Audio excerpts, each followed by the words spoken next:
Selamat sore, Shalom. Perkenalkan, nama saya Nindya Praja Rahadian Widianto, asal pendaftaran Provinsi Jawa Timur, NPP 2900981. Di sini saya akan menjelaskan terkait dengan pengintegrasian, perencanaan, dan penganggaran pemerintah daerah. Dalam hal ini adalah KUA dan PPAS. Tugas ini saya buat untuk memenuhi dari penugasan dari mata kuliah administrasi pemerintahan daerah yang diampu oleh Mem Magdalena Mulur. Baik, pada kesempatan ini saya akan menjelaskan dengan alur perencanaan dan penganggaran itu terlebih dahulu. Alur dari perencanaan penganggaran ini dimulai dari pemerintah pusat lalu ke pemerintah daerah yang bersinergi menjadi satu untuk melakukan suatu pembahasan terkait dengan perencanaan dan penganggaran tersebut. Nah, selanjutnya apa sih aturan-aturan yang ada terkait dengan perencanaan penganggaran ini?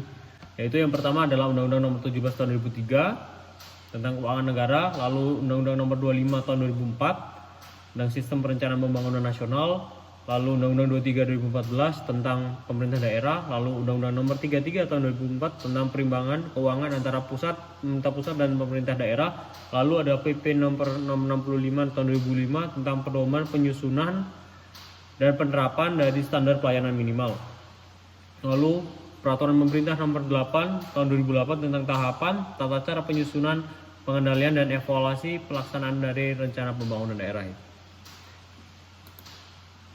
Apa itu RPJMD? RPJMD itu adalah Rencana Pembangunan Jangka Menengah Daerah.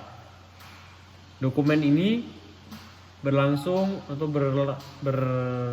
mempunyai masa periode selama 5 tahun yang memuat tentang penjabaran dari visi, misi, dan program dari kepala daerah yang terpilih.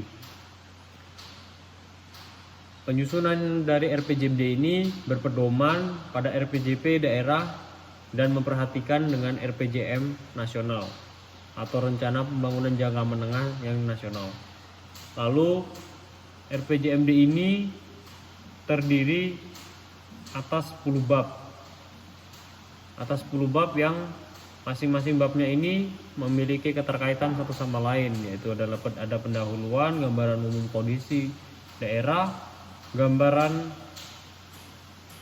keuangan daerah, lalu analisis isu-isu strategis, visi misi, strategi, kebijakan umum, indikasi rencana program, penetapan indikator kinerja daerah, dan kelola pelaksanaannya. Nah, setelah itu ada RKPD. Nah, apa itu RKPD? RKPD adalah dokumen perencanaan suatu daerah untuk periode 1 tahun. Artinya setiap tahun wajib diperbaharui RKPD ini dengan memperhatikan RPJMD yang ada. Bisa kita lihat di slide yang saya tampilkan ini. Setelah itu ada pengelolaan keuangan daerah. Pengelolaan keuangan daerah ini terbagi atas 4, yaitu perencanaan, pelaksanaan, penatausahaan, pertanggungjawaban, dan pengawasan. Bisa kita lihat di slide ini. Lalu setelah itu ada KUA. KUA ini terdiri atas pemerintah daerah, koordinator TAPD, kepala daerah, dan DPRD ini tadi. Yang secara ininya saya tampilkan dalam bentuk bagan, dan bagan ini bisa dilihat juga oleh teman-teman. Selanjutnya itu proses berdasarkan kebijakan umum APBD, pemerintah daerah membahas sudah bersama dengan DPRD dan menghasilkan rancangan PPAS sementara.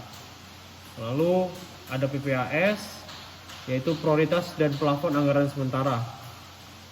Bisa kita lihat dengan seksama mulai dari tahapan-tahapannya sampai dengan fungsi dari KUA dan PPAS itu sendiri, yaitu yang pertama adalah akuntabilitas, disiplin anggaran yang bersifat secara menyeluruh, alokasi sumber daya yang secara strategik, dan efisiensi teknis.